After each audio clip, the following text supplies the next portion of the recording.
Graça e paz, queridos. Vamos dar continuidade então aqui ao nosso treinamento de líderes de guerra. E vamos falar hoje sobre a origem dos demônios e a origem da guerra entre luz e trevas. Eu queria, antes de qualquer coisa, orientar você e fazer um pedido muito especial.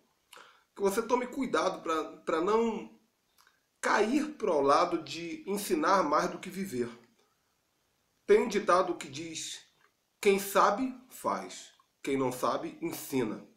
É claro que é um ditado comprometedor para mim que estou aqui ensinando, mas Deus é testemunha de que tudo isso que eu ensino para vocês é resultado de uma vida muito ativa no Ministério de Libertação, muita prática no Ministério de Libertação. Mas tem certas coisas que nós aprendemos aqui no Ministério de Libertação que não valem a pena você transformar isso em ensino. Não vale a pena você subir ao púlpito e tentar convencer a maioria sobre isso, porque você vai descobrir com o passar do tempo que a nossa teologia ela está muito confusa, ela está muito bagunçada.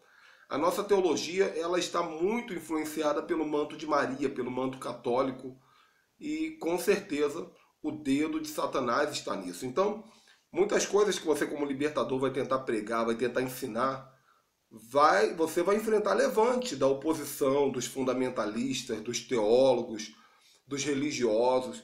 Então isso que eu estou te ensinando aqui, por favor, aproveite isso para você usar e não para ensinar. Se for necessário sentar com o discípulo e ensinar, legal, mas não transforma isso daqui em treinamentos, em cursos. Isso que eu estou falando para você aqui, que eu vou falar hoje, eu raramente falo num treinamento presencial.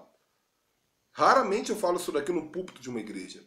São assuntos que nós falamos num treinamento para discípulos. Eu entendo que você já é um discípulo. A maior parte dos alunos que estão assistindo a esse treinamento Líderes de Guerra já vem de uma jornada conosco, de outros cursos, de conversa pelo WhatsApp. Então, tenha sabedoria, ok? Legal. Eu vou falar sobre a origem da luz e das trevas. Vou falar sobre a origem dos demônios. E vou ler bastante versículo bíblico, alguns eu vou citar apenas a referência. Está escrito em Isaías 45, versículo 7, o seguinte: eu formo a luz e crio as trevas, eu faço a paz e crio o mal. Eu, o Senhor, faço absolutamente tudo. Antes de qualquer coisa, precisamos entender que Deus é a fonte de tudo mesmo. Não existia demônio, mas existia Deus. Não existia maldade, mas existia Deus. Não existia trevas, mas existia Deus.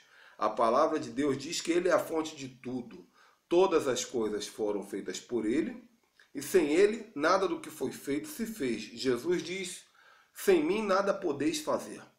Então, houve um tempo em que não havia maldade, houve um tempo em que não havia escuridão, houve um tempo em que não havia o lado negro, não havia a força negativa, não haviam demônios, não havia inferno. Esse tempo existiu. O que a Bíblia fala sobre a origem dos demônios é muito superficial.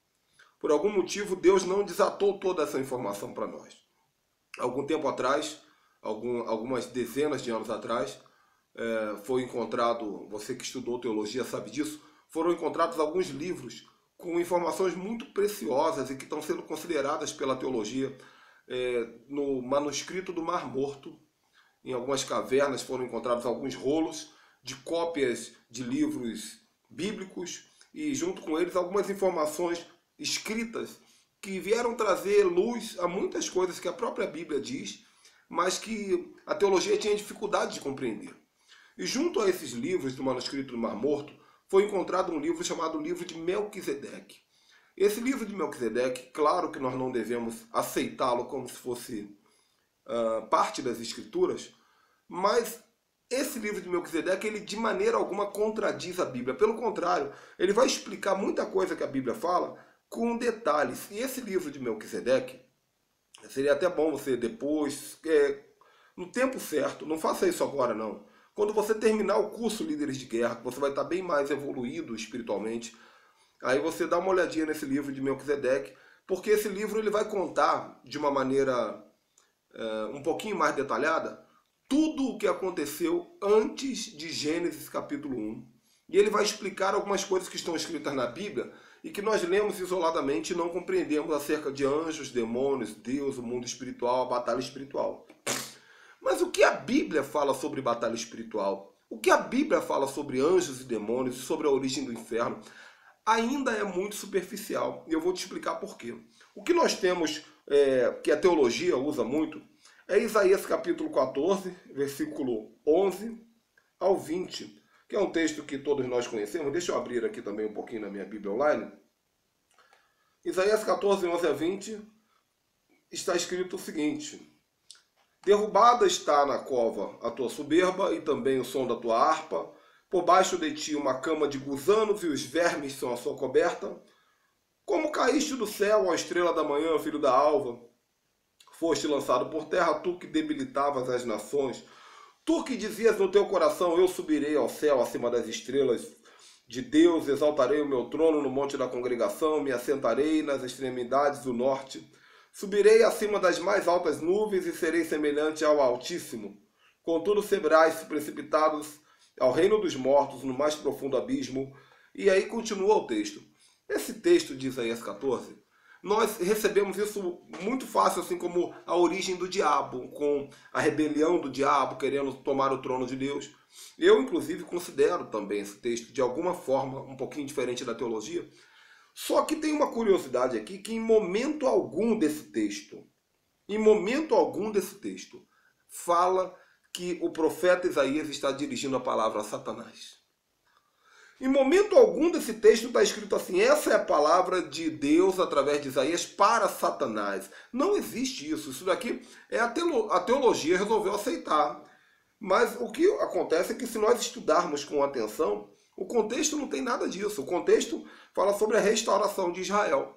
Então você vai ler lá no versículo 1, quando Deus começa a dizer que ele vai tirar Israel da Babilônia, vai livrar Israel da Babilônia. E aí o profeta começa a falar sobre isso. E de repente o profeta ele começa a dirigir uma voz, uma palavra, ao rei mesmo, natural, rei físico da Babilônia. E essa palavra que o profeta dá para o rei da Babilônia está nesse texto que nós lemos aqui.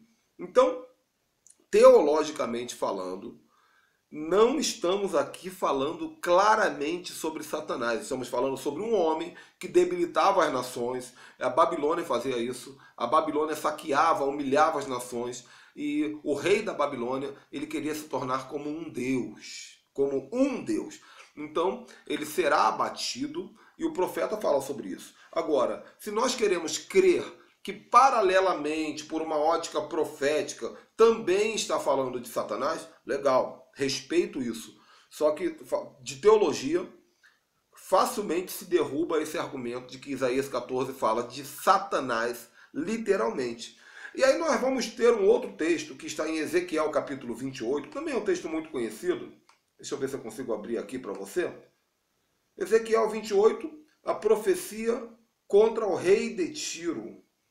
E aí o texto começa dizendo: veio a minha palavra do Senhor dizendo: filho do homem, profetiza ao rei de Tiro, dizendo assim, diz o Senhor teu Deus. Visto que elevou o teu coração e dizes, eu sou Deus, sobre a cadeira de Deus me assento no coração dos mares, não passas de homem e não és um Deus. Ainda que estimas no teu coração como se fosse tal. Versículo 3. Sim, és mais sábio do que Daniel, não há segredo algum que se possa esconder de ti. Pela tua sabedoria e pelo teu entendimento alcançaste o teu poder e adquiriste ouro e prata nos teus tesouros. Versículo 5 de Ezequiel 28. Pela extensão da tua sabedoria e do teu comércio aumentaste a tua riqueza, e por causa dela se elevou o teu coração. E assim diz o Senhor: visto que estimas o teu coração como se fosse o coração de Deus, como se fora o coração de Deus, eis que trarei sobre ti os mais terríveis estrangeiros entre as nações, os quais desembainharão a espada contra a tua formosura, contra a tua sabedoria, e mancharão o teu resplendor. E daí o texto continua, né, falando tudo isso. Quando chega no versículo 12, o assunto fica um pouquinho mais profético e diz: filho do homem, levanta uma lamentação contra o rei de Tiro e diz-lhe: assim diz o Senhor Deus, tu és o sinete da perfeição, cheio de sabedoria e formosura. Estavas no Éden, jardim de Deus, de toda pedra preciosa te cobria. E aí vai falar aquela situação toda que nós falamos sobre Satanás. Mas olha que curioso. A profecia começa no capítulo 28, versículo 1 ao 10, com Daniel profetizando para o rei de Tiro, botando o dedo na cara do rei de Tiro e falando: olha, você elevou o teu coração, você quer ser como Deus, você tá fazendo isso e aquilo, contra o rei de Tiro, um homem. E de repente, no versículo 12, o profeta começa a falar com um demônio que possivelmente estava agindo na vida desse homem. Não é literalmente Satanás. Aqui não diz que era Satanás, mas com certeza é um demônio. E aí ele diz: você estava no Éden, você se cobria de toda pedra preciosa, o sárdio, topázio, diamante, berilo, ônix, jaspe e safira. Tu eras o querubim da guarda. Ok? Então a teologia pegou esse texto de Isaías 14, Ezequiel 28, deu fim ao assunto dizendo assim: esse daí é Satanás e pronto. É claro, se você pegar esses dois textos e começar a olhar com atenção, você vai questionar algumas coisas. A primeira: será que realmente estava se falando para um demônio? Ou era uma linguagem poética contra o mal que esses dois reis, o rei da Babilônia e o rei de Tiro, estavam fazendo?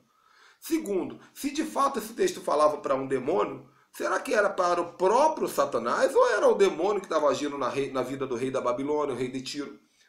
Então, não querendo anular a veracidade da palavra, mas eu quero dizer que a Bíblia não é muito clara a respeito da origem do Satanás.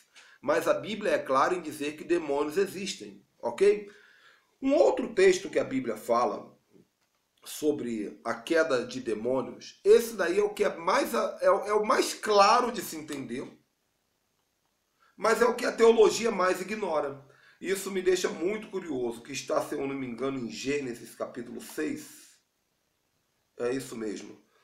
Que diz assim, deixa eu ver aqui, isso aqui. Gênesis 6. Como se foram multiplicando os homens na terra, lhe nasceram filhas. E vendo os filhos de Deus que as filhas dos homens eram formosas, tomaram para si mulheres, as que entre todas mais lhe agradaram. Então disse o Senhor: o meu espírito não agirá para sempre no meio do homem, pois esse é carnal e seus dias serão 120 anos. Ora, naquele tempo haviam gigantes na terra, e também depois, quando os filhos de Deus possuíram as filhas dos homens, as quais lhe deram filhos, e esses foram valentes, varões de renome na antiguidade. Viu o Senhor a maldade do homem que se havia se multiplicado na terra, e que era continuamente mal todo o desígnio de seu coração. Então se arrependeu o Senhor de ter feito o homem na terra, e isso lhe pesou o coração. E disse o Senhor: farei desaparecer da face da terra o homem que criei, o homem e o animal, os répteis e a ave do céu, porque me arrependo de haver feito. Interessante esse texto. Esse texto aqui já é muito mais profundo do que se pode imaginar. Assim como os outros dois que eu li ainda há pouco são superficiais, esse é profundo. Porque esse fala de um planeta Terra, na origem, onde não havia polícia, onde não havia prefeito, onde não havia rei. E Deus havia colocado na terra anjos guardiões, anjos que andavam no meio dos homens. Eles pareciam como homens. Não diferente dos anjos que Abraão viu, não diferente dos anjos que Pedro viu, não diferente dos anjos do Antigo Testamento e do Novo Testamento. Mas esses anjos, eles andavam no meio da sociedade, ajudavam a humanidade. Só que está escrito aqui de uma maneira muito clara. A teologia vai tentar dizer que é a descendência de Adão, descendência de Caim. Não tem como discutir isso, ok? Nesse curso eu não vou falar, não vou tentar te provar isso. É fácil de derrubar essa tese, mas eu não vou discutir isso, porque não é um curso teológico, é um curso prático. Mas o que está falando aqui é o seguinte, que esses tais filhos de Deus, que a palavra original é Ben Elohim, o mesmo texto que diz lá em Jó, quando os filhos de Deus foram falar com Deus lá nas regiões celestiais, Satanás estava no meio deles. Ben Elohim, anjos que prestavam contas a Deus. Esses anjos haveriam se encantado com a beleza das mulheres humanas. E de acordo com o que nós estamos lendo aqui, esses anjos, eles praticaram relações com aquela mulher. Hoje já não se pode mais fazer isso. Deus não permite. Deus mudou. Por isso aqui diz que Deus se arrependeu. Então Deus mudou algumas leis espirituais. Mas aqueles anjos praticaram relações com as mulheres e a Bíblia diz que nasceram gigantes da terra. Então todas as aberrações, todas as monstruosidades que existiram no passado, gigantes de 3 metros, 2,5 metros, 3 metros, que não eram apenas extremamente fortes e grandiosos, mas eram seres inteligentes, seres com uma mentalidade sobrenatural, mutações. O que esses filmes de hoje chamam de mutantes? Esses seres foram gerados dessa desobediência dos anjos, o que fez Deus querer acabar com a terra, eliminar a humanidade, e aí o dilúvio ajudou a eliminar praticamente toda essa raiz desses seres criados como descendência dos filhos de Deus com as filhas dos homens, e daí em diante nós temos vivido guerreando com demônios, mas demônios que dificilmente vão se materializar. Eles até se materializam, mas são raridade, eu vou explicar isso mais à frente. E demônios que dificilmente vão interagir fisicamente com os seres humanos. As leis espirituais mudaram de Gênesis 6 para cá. Ok? Tudo isso que eu te falei até agora não foi para te confundir, foi para trazer à luz. Então o que você vai fazer?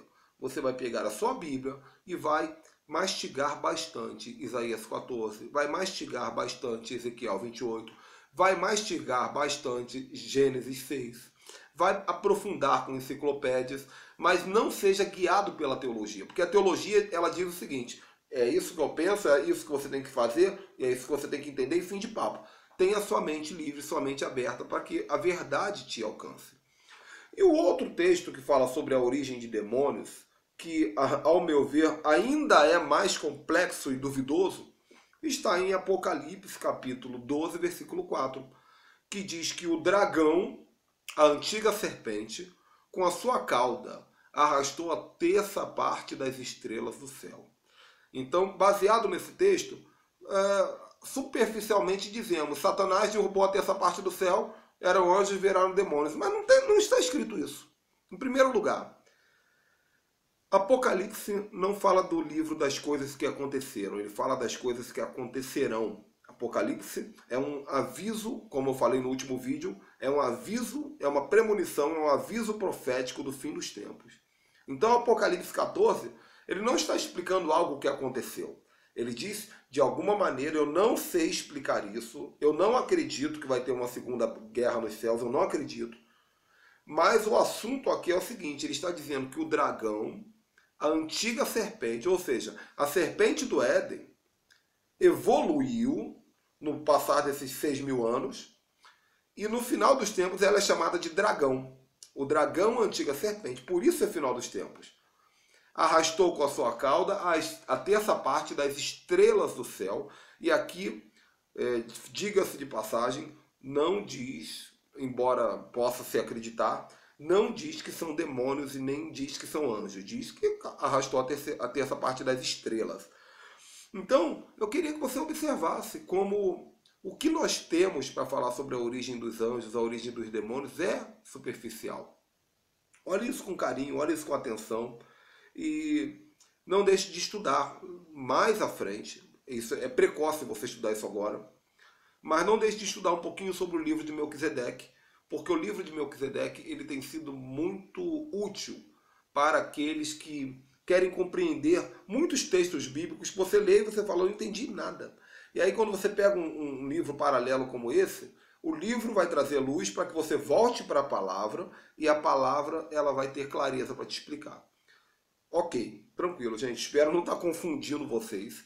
É um curso Líderes de Guerra e o assunto tem que aprofundar de fato. Bom, o que eu entendo, o que eu acredito sobre a origem dos demônios, baseando os meus conhecimentos da palavra de Deus, que eu conheço bastante, e um pouco do que eu estudei sobre o livro de Melquisedeque, que vem trazer confirmação ao que a Bíblia mostra de uma maneira bem superficial, conforme eu falei atrás.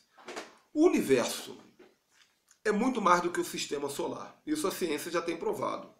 Há pouco tempo atrás, muitas pessoas acreditavam que o universo era formado de Terra, Marte, Vênus, Júpiter, Plutão, Netuno, Urano, Saturno, e é só isso, só, né? Cinturão de asteroides. Nós entendíamos que o sistema solar era todo o universo. Cada dia que passa, nós vemos que todo o nosso sistema solar é um grão de poeira em relação ao universo que já foi fotografado, que já foi alcançado pela ciência. E sem falar o que não foi alcançado. O que eu quero dizer é que o nosso sistema solar, ele é minúsculo em relação a tudo que Deus criou. O planeta Terra é minúsculo em relação ao sistema solar. E o homem é minúsculo em relação ao planeta Terra.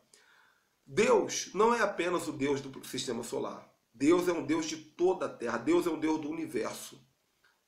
Nós não temos ideia do que Deus faz fora do sistema solar.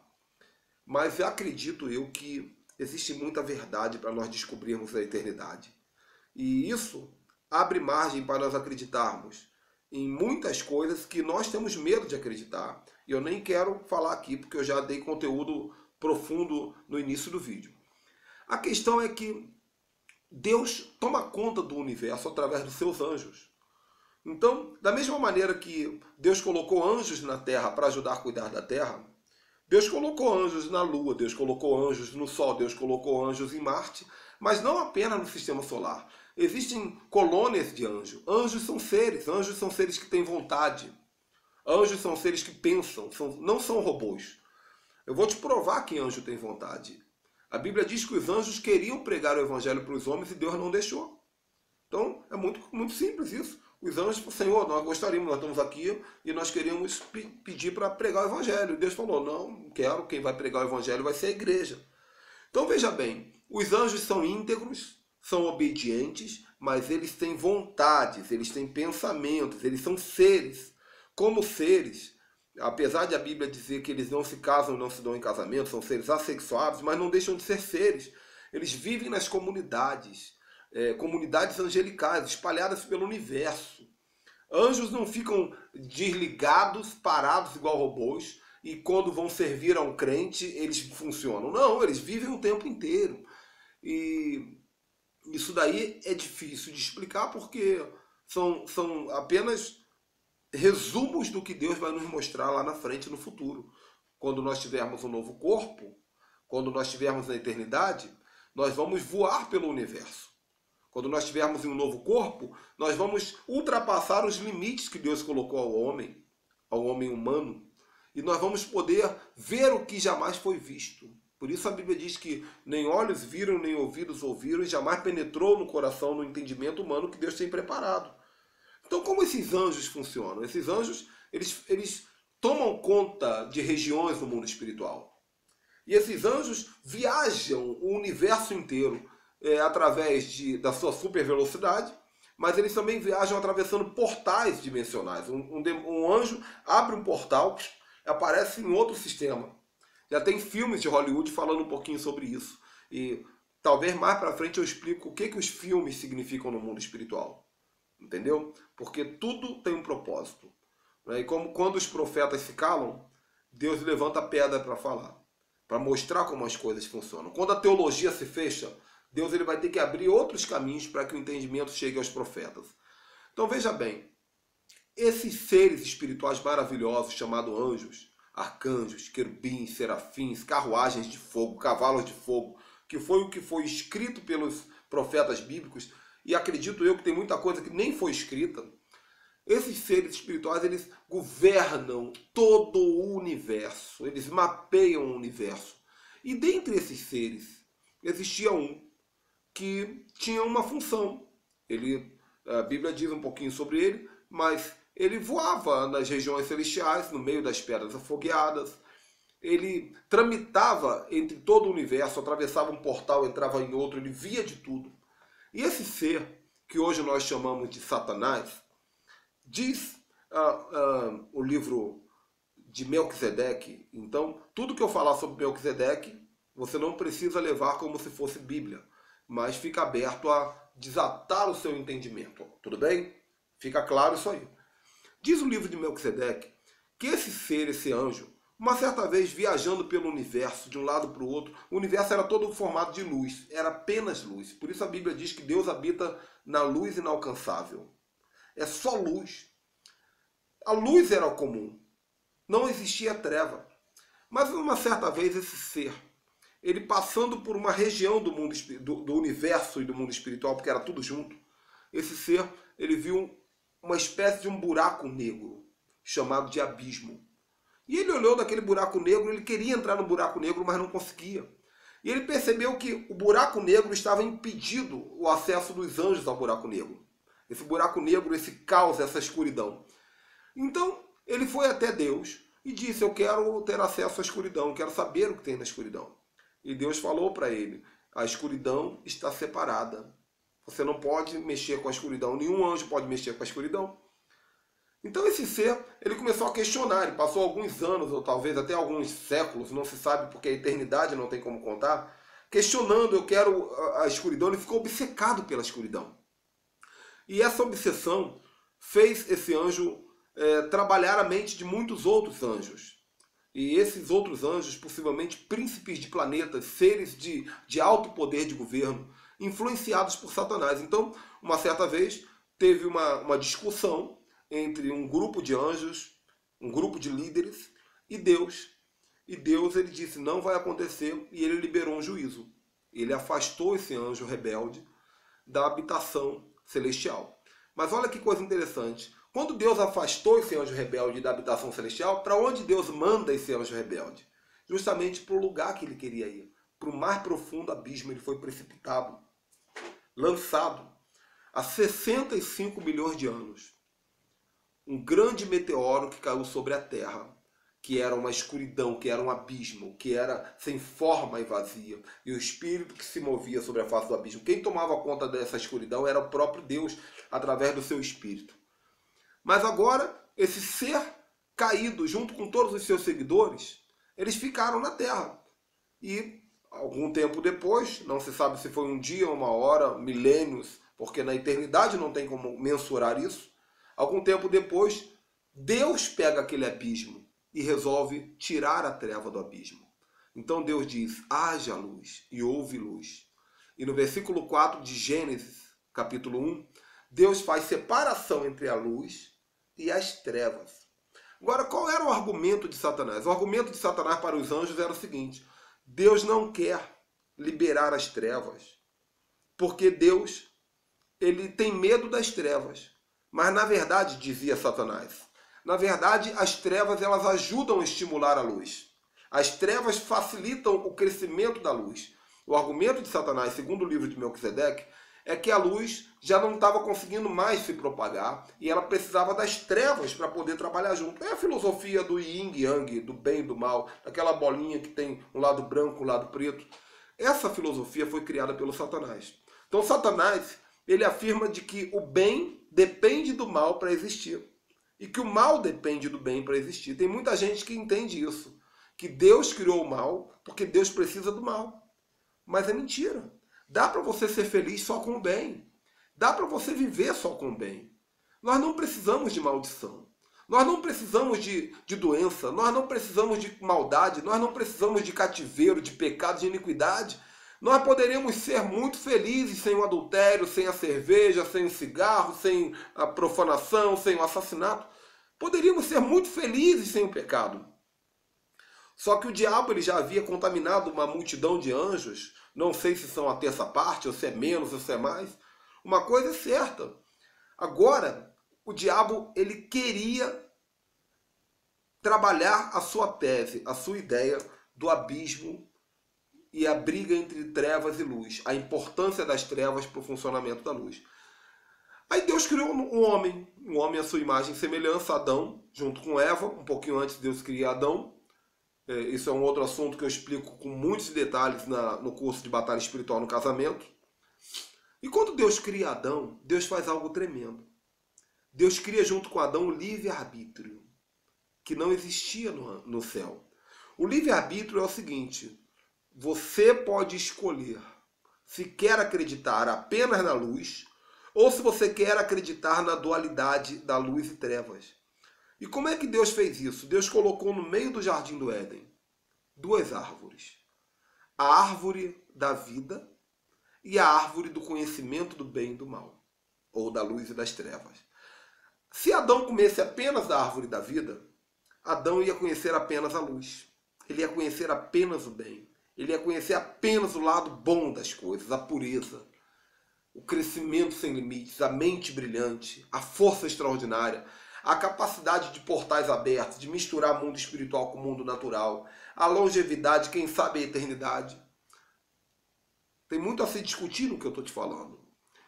Mas Adão, ele ouviu o argumento de Satanás. Qual foi o argumento de Satanás? Ah, Deus está querendo... Mesmo argumento dos anjos. Deus está escondendo a verdade. É importante a treva. Deus não quer que você conheça a treva. No dia que você comer dessa árvore, você vai conhecer a importância do equilíbrio entre o bem e o mal. Então Eva, que era metade de Adão, que era uma só carne com Adão, ainda que em corpos físicos separados, Eva era um espírito com Adão. O mesmo espírito que Deus soprou nas narinas de Adão. Ele não soprou novamente em Eva. Era um espírito. Eva, ela quis rebelar-se contra Deus. É muito mais do que comer uma fruta. Ela queria o conhecimento do bem e do mal. Ela queria saber do abismo. Ela queria saber da escuridão. E quando ela come daquela fruta, a Bíblia diz que ela dá para Adão também dessa fruta. Eu até penso de uma maneira bem ousada, reconheço que é ousada, tá bom? Eu penso que no momento em que Eva deu a dentada, ela não precisou fazer um guisado, igual a gente imagina nos dias de hoje. Come aí, Adão. Não foi isso não. No momento que ela comeu, ela contaminou Adão. Por isso a Bíblia teria dito que ela compartilhou com Adão. Mas, fecha aspas, tá bom? Não leve isso aqui no pé da letra, porque pode gerar escândalo. O que eu quero que você entenda é o seguinte. De uma maneira ou de outra, Eva decidiu seguir a tese de Satanás. E Adão também, ele não foi enganado, ele decidiu seguir a tese de Satanás. Eles decidiram. Adão, ele era o príncipe dos homens.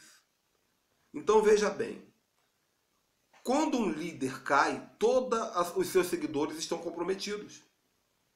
É por isso que todos nós, quando nascemos depois de Adão, nós nascemos manchados pela escolha de Adão. Porque ele era o príncipe dos homens. Então a decisão de Adão contaminou todos os que vieram depois dele. Nós nascemos contaminados por essa ideia de que é importante o mal. Por isso que nós queremos pecar. É por isso que sem querer você fala, eu preciso cometer um pecado. É porque algo dentro de você está dizendo, eu quero pecar para equilibrar, para liberar a escuridão que tem dentro de mim. Então o que é libertação? Libertação é você dar uma ordem a esse ser interior que diz para você peque, e você diz, eu quero habitar na luz, eu quero ser uma pessoa da luz, eu quero obedecer à luz. Tá? O que nós vamos ver na palavra de Deus? Colossenses capítulo 1, versículo 12 ao 17. Dando graças ao Pai, que nos fez idôneos para participar da herança dos santos na luz, o qual nos tirou da potestade das trevas e nos transportou para o reino do Filho do seu amor. Presta atenção à palavra luz e trevas em todo o texto que eu ler. Em quem temos redenção pelo sangue, a saber, a remissão dos pecados, o qual é a imagem do Deus invisível, o primogênito de toda a criação. Porque nele foram criadas todas as coisas, nos céus e na terra, visíveis e invisíveis, sejam tronos, dominações, sejam principados e potestades. Tudo foi criado por ele e para ele. Ele é antes de todas as coisas e todas as coisas subsistem por ele. Lá em João capítulo 8, versículo 12, Jesus fala sobre isso a respeito dele. Ele diz, eu sou a luz do mundo. Ele veio como um portal de luz sem treva alguma. Por isso Jesus não pecou.